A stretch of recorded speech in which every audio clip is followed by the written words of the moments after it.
Bonjour à toutes et à tous s'il y a des hommes qui passent dans le coin. Alors, je voulais vous faire une vidéo aujourd'hui sur le thème du toucher physique, du contact physique et du coup du corps physique. Pourquoi j'ai envie d'aborder ce thème? C'est comme d'habitude, enfin bon, c'est comme ça que je fonctionne hein, quand je travaille sur moi. J'ai des prise de conscience en fait et à mon point de vue, mais aussi plus général, plus global, voilà, par rapport au développement personnel, spirituel. Voilà. Après, comme vous savez, hein, je suis thérapeute, je suis guide aussi, donc forcément, ce que je conscientise pour moi, ce que je travaille sur moi, c'est aussi ce qui me permet après d'accompagner les gens. Et donc là, ça s'est passé suite à un rendez-vous chez l'ostéo, où j'ai eu... alors c'est quelque chose que je savais déjà, mais bon, ça devait pas être encore assez mûr en moi pour que j'ai envie d'en faire un sujet. Et là, en sortant, bon voilà, ça a fait pop dans ma tête. Et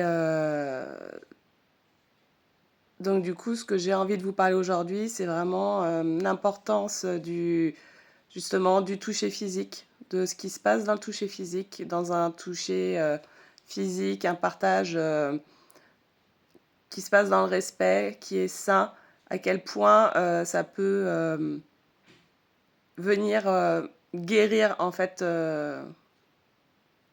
une personne, notamment ici un corps, mais bon, avec tout ce qui va avec, hein, toutes les blessures au niveau des traumas qu'on a pu recevoir dans notre vie, etc.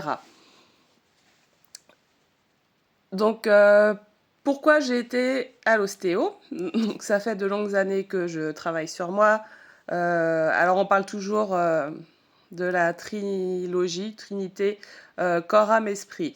Et donc, moi, ça fait une bonne dizaine d'années que je travaille sur moi. Beaucoup, beaucoup, beaucoup, parce que beaucoup de choses à guérir, à nettoyer. Et j'ai beaucoup travaillé en énergétique. Donc là, on va pouvoir parler au point de vue de l'âme. Puis après, avec ma formation d'accompagnement, j'ai beaucoup travaillé au niveau de l'esprit, du mental. Donc là, directement sur ce qui se passe dans le cerveau, tout ce qui est neurosciences, comment se construisent en fait les schémas, les programmations au fur et à mesure de notre vie, ce qui vient nous bloquer par la suite dans notre vie. Donc voilà, j'ai beaucoup travaillé sur ces blocages, ces programmations, la guérison mentale, émotionnelle en fait.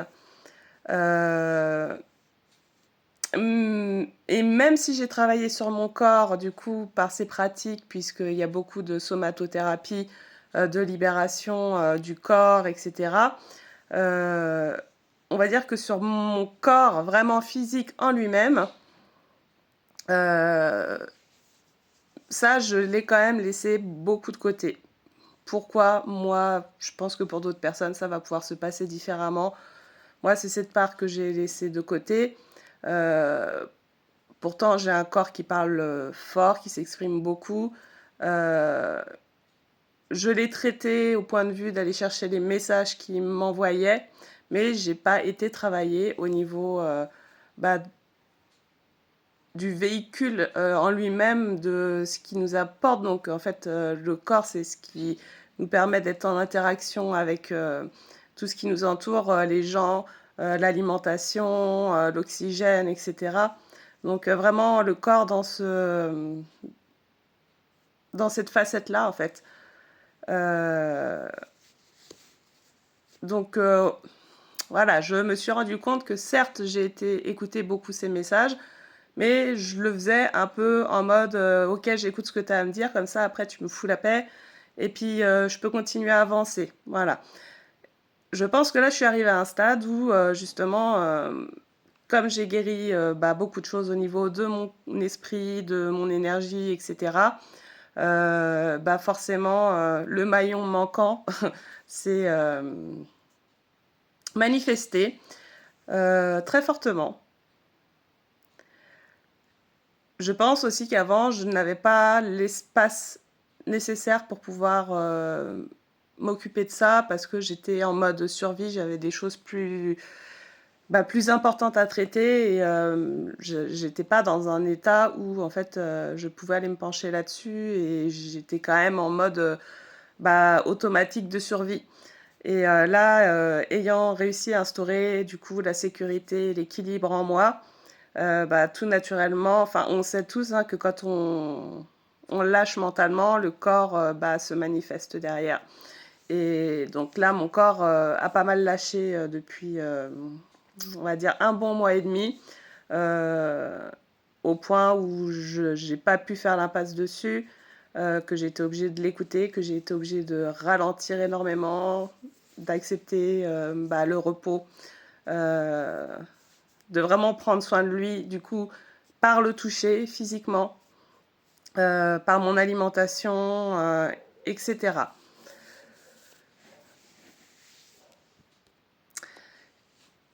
Et donc, notamment, du coup, aller voir l'ostéo.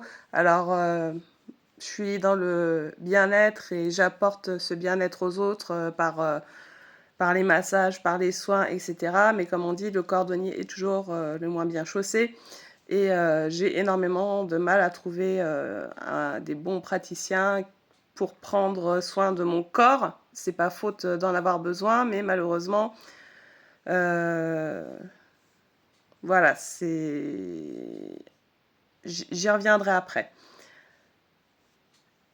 Là, ce qui s'est passé, c'est que, enfin non, parce que finalement c'est relié, hein, tout ça. Hem, L'importance du toucher, de l'intention qu'on met dans ce toucher. Heu, Jusque-là, en fait, à chaque fois que j'ai été voir, du coup, des personnes pour me faire masser, hem, alors c'est pas une généralité, ça m'est arrivé, hein, quand même d'avoir, certaines personnes, qui étaient plus douces, plus à l'écoute, hein. Mais, pour beaucoup, en fait, quand j'ai été faire des massages, je me suis rendu compte que les personnes qui s'occupent des corps physiques, ils apprennent des techniques et en fait, ils font leurs techniques, leurs protocoles. Ils sont pas du tout sensibilisés sur, justement, la sensibilité de la personne, de tout ce qui va avec, du côté émotionnel, comment doser son toucher, être à l'écoute, en fait, de la personne, de ce qu'elle a besoin et cetera. Et j'ai été, voilà, dans des endroits pour me faire masser où clairement, ça a été une torture pour moi parce que, la personne faisait son protocole sans être à l'écoute de mon corps, de mes points. Heu, donc qui allait fort avec son énergie à elle, en fait, sa force à elle. Sauf que, moi, j'ai un corps très, très sensible, en tant qu'hypersensible et ayant un lourd, passif par rapport à mon corps, de choses que j'ai vécues, de traumas et cetera. Et en fait, à chaque fois, j'avais pas l'impression, d'être prise, en charge pour moi. Enfin, j'avais l'impression juste d'être un corps, mais pas d'être, une personne. Et elle y allait fort, elle me faisait mal, donc voilà, le corps qui se contracte, qui se ferme. Enfin, on peut pas recevoir, les bienfaits, d'un soin si, en fait, le corps perçoit que c'est une agression.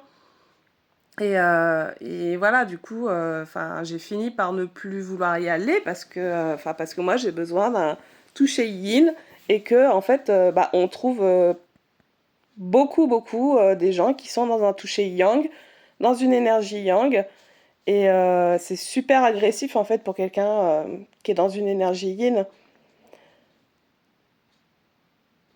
Et là, du coup, en allant chez l'ostéo, qui est un homme, donc déjà, petite, difficulté pour moi parce que voilà, j'ai du mal à aller voir, un homme par rapport, à mon passé, heu Et là, grande surprise, en fait, je suis tombée sur quelqu'un, un homme qui a une énergie yin, très très doux, très à l'écoute, qui a été par des pratiques vraiment douces, qui m'a posé des questions, qui m'a rassurée, qui m'a demandé, enfin, qui a respecté mes limites. Et en fait, la magie dans mon corps, enfin, je me suis sentie en sécurité. Et en fait, j'ai senti mon corps qui lâchait petit à petit. Et en fait, mais ça m'a fait un bien-être, mais tellement profond. Enfin, c'était limite émouvant de sentir mon corps qui acceptait en fait de faire confiance et de se relâcher. Et j'ai vraiment, voilà, j'ai vraiment ressenti voilà, tous les muscles qu'on lâchait. J'ai senti mon système nerveux qui est repassé en parasympathique, envie de bâiller. Enfin, et en fait, mais ça m'a fait un bien énorme. Enfin, franchement, ça a été un soulagement de pouvoir être touchée dans cette énergie-là. Et honnêtement, rien que ça, c'est guérisseur pour quelqu'un qui a vécu bah, des choses, voilà, des violences au niveau de son corps. Rien que de pouvoir rétablir un toucher respectueux, de confiance, de douceur. Mais en fait, ouais, c'est guérisseur rien que par ça, en fait, au-delà de ce que la personne va faire. Et vraiment, en fait, je crois que là, mon corps, il cherchait ça depuis tellement, tellement longtemps que, ouais, ça m'a un petit peu même bouleversée. Donc, voilà, j'avais envie de tirer un petit peu, enfin, pas le signal d'alarme, mais bon, quand même, que bah, même voilà, s'il y a des personnes qui passent dans le coin, qui justement font des soins physiques, du toucher physique. Alors les ostéos, quand même, ça a beaucoup évolué maintenant. Je pense qu'ils sont beaucoup formés dans justement l'écoute du corps, le respect, etc. Mais même voilà, dans le massage ou les kinés ou même dans le domaine médical, enfin, il y a plein, plein, plein de choses dans le shiatsu, puisque je suis dans le shiatsu. Enfin, rendez-vous compte à quel point c'est important en fait de ressentir la personne, de vous y adapter. Euh, Certes, des corps, vous envoyez je ne sais combien, mais des personnes, vous n'en verrez jamais aucune qui n'est pareille. C'est pas parce que vous êtes dans une énergie yang que en fait tout le monde va avoir besoin de ce genre d'énergie, ce genre de toucher. Et pour ça, ça demande un minimum de s'ouvrir à son intuition, à ses ressentis, de s'ouvrir à l'autre. Et je pense que voilà, on y arrive plus ou moins facilement, mais on est tous capables d'y arriver. Donc voilà, c'était pour ça, la première partie. Et la deuxième partie sur laquelle je voulais aller, c'était du coup beaucoup plus général, global, par rapport justement au contact avec l'autre, au toucher physique, à la tendresse, à l'échange. Parce que je trouve que c'est aussi une autre très grosse problématique en fait de notre société, qui est liée directement bon, à notre enfance et puis bah, aux programmations voilà, de la société, etc. Mais les personnes qui disent qu'elles ne sont pas tactiles. Ah non, non, moi je suis pas tactile, moi j'aime pas les câlins, hein. Moi on me touche mieux c'est. Justement, qui vont pas aimer aller se faire masser. Euh, et souvent, bien qu'ils l'affirment bien fort, enfin comme si elles étaient fières de ça, enfin comme si c'était... Donc déjà, j'ai envie de dire, ce n'est pas une honte, euh, ce n'est pas une faiblesse, une fois de plus, d'aimer la douceur, le contact, les câlins, etc. Parce que ça, bon bah voilà, c'est un peu ce qui est la généralité, hein, ce qui est véhiculé. Et j'avais envie de dire que en fait, quand on réagit comme ça, c'est qu'il y a un problème quelque part. Alors, bien sûr, on est tous différents à échelles différentes. Il y a des gens, enfin, on peut pas tous adorer les câlins, Voilà, on est tous différents, je suis bien d'accord. Mais de là à avoir une aversion, un rejet total pour le contact physique, pour la douceur, etc., c'est qu'il y a un problème. Euh, à l'inverse, quelqu'un qui va toujours avoir besoin, qui va être étouffant et toujours besoin de contact physique, c'est un déséquilibre aussi. Je vous rappelle qu'en tant qu'humain, on vise à aller équilibrer en soi le yin et le yang. Donc du coup, le yin, ça va être ce côté douceur, ouverture à l'autre, euh, vulnérabilité, lenteur, etc. Le côté yang, ça va être le côté justement protecteur, dans l'action, très pète, voilà. Et on a besoin, on a besoin des deux, et on utilise les deux dans notre vie en fonction du moment, de ce qu'on a besoin, etc. Les personnes qui sont dans le rejet total du contact physique, d'une manière ou d'une autre, c'est que il s'est passé quelque chose.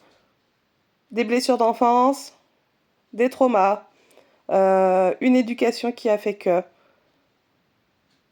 une tendresse, un besoin de câlin qui a été rejeté à un moment ou à un autre. Ouais, je sais que vous allez peut-être dire non, c'est pas vrai, etc. Mais bon, je vous donnerai des questions à vous poser à la fin et puis vous pourrez voir.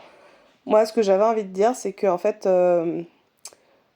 la tendresse, les câlins, la douceur, c'est quelque chose dont l'humain a besoin. Quand on est enfant, quand on est petit, c'est par cette douceur, par cette tendresse, par ces câlins que un parent va venir apaiser le corps et l'esprit de son enfant. Euh, un câlin, un échange, un toucher va libérer des hormones qui sont très bonnes pour nous. Il va y avoir l'ocytocine, donc c'est l'hormone d'attachement, mais c'est aussi l'hormone de la joie. Ça va libérer de la dopamine, donc un apaisement dans le système. Et ça doit bien en libérer d'autres, mais bon voilà, déjà c'est... On a tous besoin, un moment de tendresse, de câlin, de douceur, parce qu'en fait on a encore nos enfants intérieurs qui sont à l'intérieur de nous, et ces enfants, ils en ont besoin. Bien souvent, quand on est comme ça parce que, comme je disais, soit on a eu un trauma, donc du coup le corps est en protection, donc il ne laisse rien approcher, c'est des murailles qui se sont érigées autour. Il y a eu des douleurs, des blessures qui sont venues en lien avec ce contact physique. Ça peut être carrément même juste repousser une autre personne loin de soi, voilà, ne carrément pas vouloir d'interaction. Parce que un rapprochement physique, ça amène un échange d'informations, d'énergie.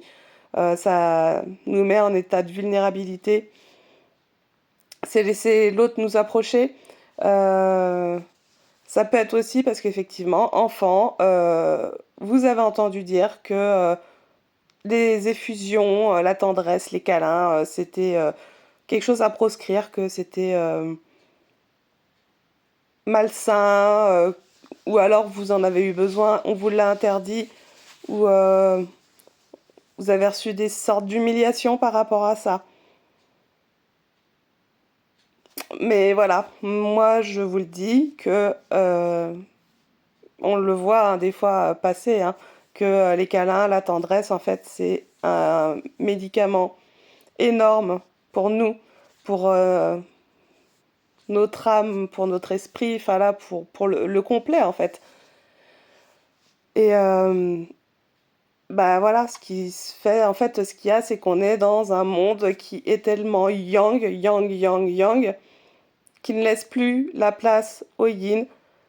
Le problème, c'est qu'on est dans un yang qui est blessé en plus, donc du coup, c'est un yang agressif, qui repousse, un yang sur la défensive.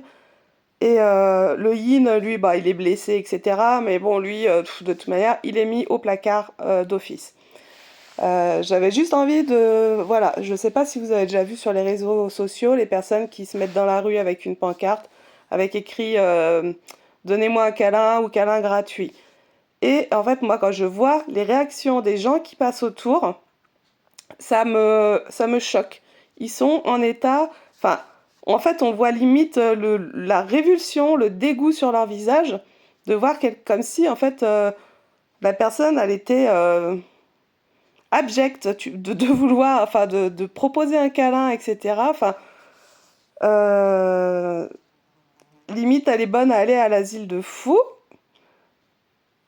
Par contre, toutes les violences qu'on voit tout le temps dans la rue, ça, c'est normal. Enfin, je veux dire, quand on voit les gens qui insultent, les gens qui crachent, les gens qui... Des fois, il y a des gens, ils se font tabasser dans la rue, euh, au milieu d'autres personnes, et personne ne réagit, ils tournent les yeux, etc. Moi, je suis désolée, mais en fait, c'est ça qui me choque. Enfin, et j'avais envie de dire que voilà, dans ce monde-là, yang et rejet du contact physique, de la tendresse, etc. Certes, on réagit comme ça parce qu'on a vécu des choses, que c'est compliqué, etc. Mais pour quelqu'un qui est dans ce yin, qui va oser exprimer qu'elle a besoin de tendresse, d'un câlin, d'un contact, ou bah des fois, en fait, quand on va vraiment pas bien, bah justement, notre enfant intérieur, la seule chose qu'il aimerait, c'est quelqu'un qui le prenne dans les bras pour venir lui apporter cet apaisement, ça va, tu vois, enfin, et bah de se retrouver face à quelqu'un qui lui refuse ça, qui le rejette et qui lui fait même ressentir limite que c'est ah pas beau, caca, enfin, je prends des noms enfantins, mais voilà, euh, c'est terriblement violent. Aussi violent que quand on est enfant et qu'on s'est fait un bobo et qu'on aurait besoin d'un câlin, en fait, bah, de notre parent. C'est extrêmement violent.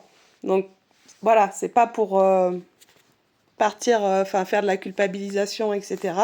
Mais c'est juste pour que, voilà, vous ayez un peu plus notion de ce qui peut se passer. Et voilà, je vais finir en vous posant quelques questions qui pourront peut-être vous donner des pistes de réflexion. Euh, mais demandez-vous vraiment qu'est-ce qui se passe en vous si quelqu'un essaye de justement venir vous réconforter, vous prendre dans les bras ou un contact physique. Qu'est-ce que vous sentez? Vous vous sentez agressé? Euh, vous êtes mal à l'aise parce que vous savez pas comment répondre, comment on fait? Euh, Est-ce que vous vous sentez trop vulnérable? Essayez de savoir, de ressentir ce qui se passe à l'intérieur de vous à ce moment-là. Essayez de vous poser aussi la question de, au fond de vous, est-ce que vous n'auriez pas ce besoin, cette envie, derrière tout ce que votre mental et votre ego va vous dire, est-ce que vous n'auriez pas envie que quelqu'un vous prenne dans vos bras et que vous puissiez, voilà, tout relâcher. Vous pouvez aussi regarder au niveau de comment ça s'est passé, vous, enfant, avec vos parents, votre famille. Est-ce que c'est une famille tactile ou pas? Comment est accepter la tendresse, les câlins dans votre famille? Comment vous avez été avec vos enfants? Est-ce que vous avez réussi à être câlin, affectueux avec eux? Ou au contraire, ça a été compliqué avec vos enfants aussi? Euh, et aussi, allez voir de votre côté à vous, quel est votre rapport à vous? Est-ce que comment vous êtes avec vous, votre corps physique? Est-ce que vous avez tendance à être dur avec vous, à vous malmener?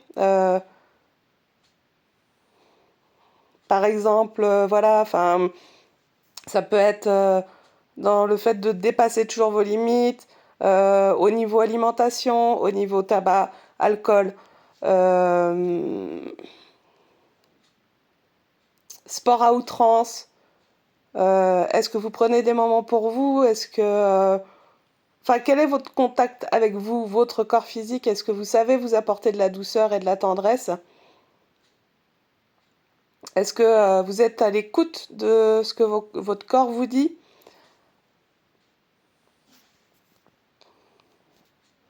Donc voilà, c'est pas moi qui vais vous jeter la pierre, voilà, étant donné que bon, moi j'ai toujours eu l'impression que j'étais très connectée à mon corps, à ses messages, etc.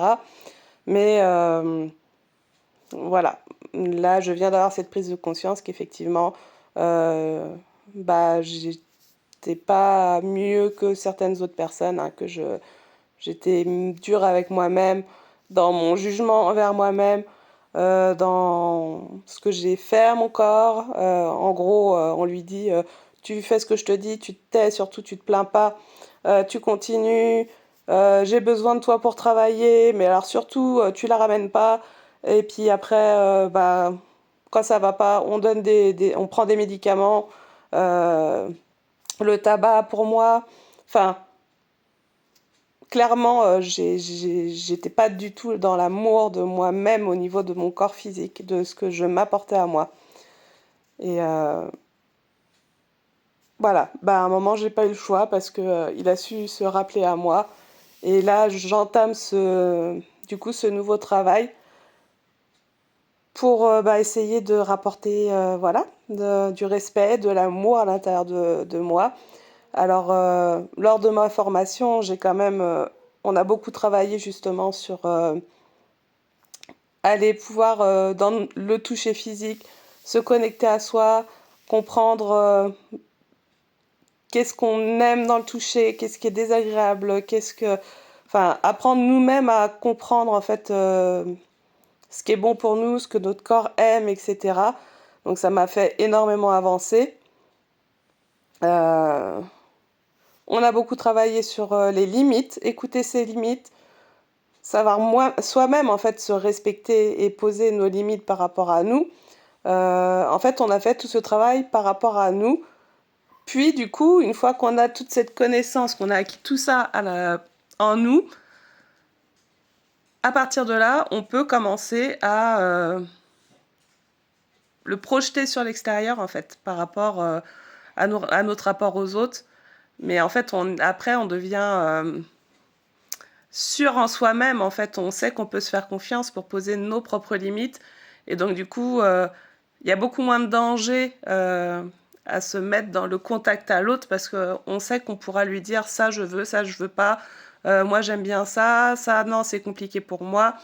Et voilà, le fait de connaître soi-même ses limites, de les avoir soi-même respectées envers soi-même, ça permet après de pouvoir le projeter avec une autre personne.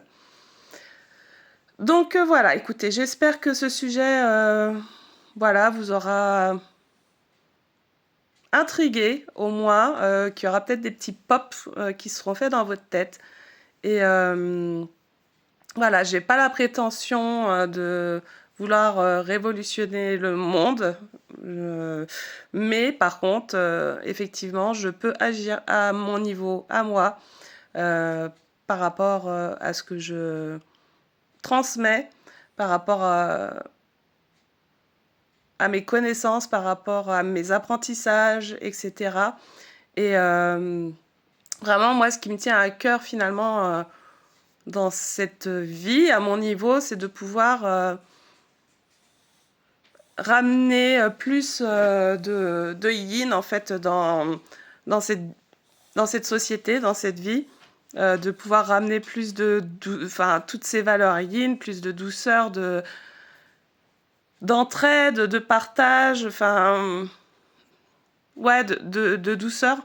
En fait, je n'ai pas envie de valider et de me plier à une société qui vit dans la violence continuelle, physique, morale, mentale. Enfin, en fait, longtemps, j'ai rejeté ce côté de moi parce que du coup, je voulais me plier à tout ça. Mais c'était une souffrance énorme. Et je sais qu'il y a d'autres personnes comme moi. Voilà, il y a forcément d'autres personnes comme moi. Et en fait, je me dis pourquoi en fait ça serait à nous de nous renfermer, de nous taire, de nous cacher comme si c'était honteux en fait d'être quelqu'un dans la sensibilité, dans la douceur, dans une énergie plus yin, alors qu'on souffre déjà assez. Et bah non, en fait, moi, ça me tient à cœur de pouvoir communiquer, trouver d'autres personnes qui sont dans mon énergie à moi pour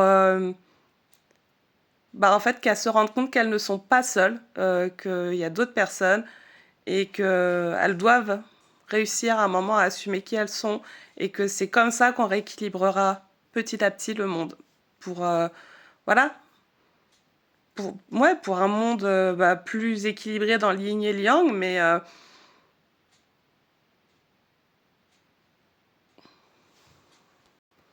ouais. Donc voilà. Je vais sur ce vous souhaiter une bonne fin de journée et puis voilà, j'espère que ce sujet vous aura intéressé en tous les cas et je vous dis à très bientôt. Je vous fais des bisous.